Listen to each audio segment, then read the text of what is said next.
자, 이 강력 사건의 단서와 이 또 법적인 쟁점을 풀어보는 시간입니다. 돌직구 강력반 전국민 법 선생님, 엘리트 검사 출신의 김우석 변호사님 나오셨습니다. 안녕하세요. 선생님 어서 오세요. 네, 반갑습니다. 법 선생님 김우석 변호사님과 함께 풀어볼 첫 번째 사건은 어떤 걸까요?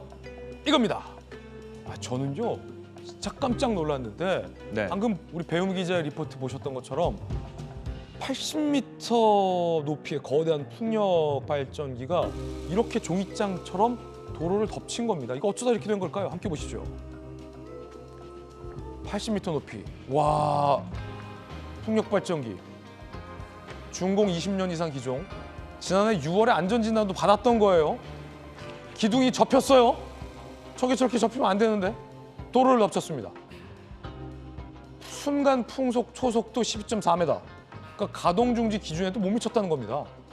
그런데 왜 이게 접혀서 도로까지 덮친 건지가 미스테리입니다. 의문입니다.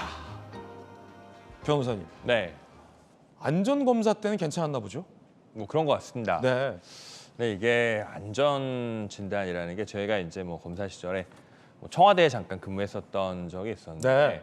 그때 이제 이런 세월호 사건 바로 직후였어가지고 안전에 대해서 엄청나게 관심이 많았고 청와대에서도 저 그때 민정수석실이라는 곳에 있었는데 안전 점검하는 곳에 이제 나가봤던 네. 경험이 있습니다.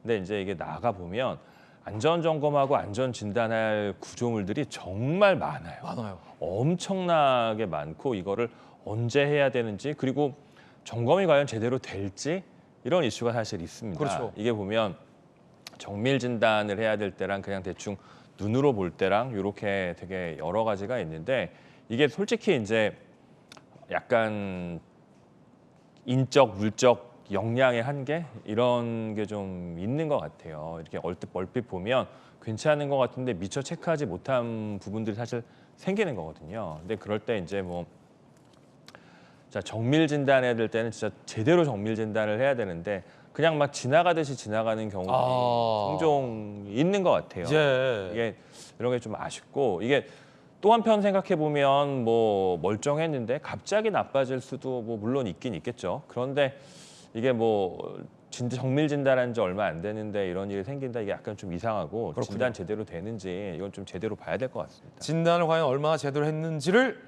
파헤쳐봐야 한다라는 부분을 짚어주셨어요.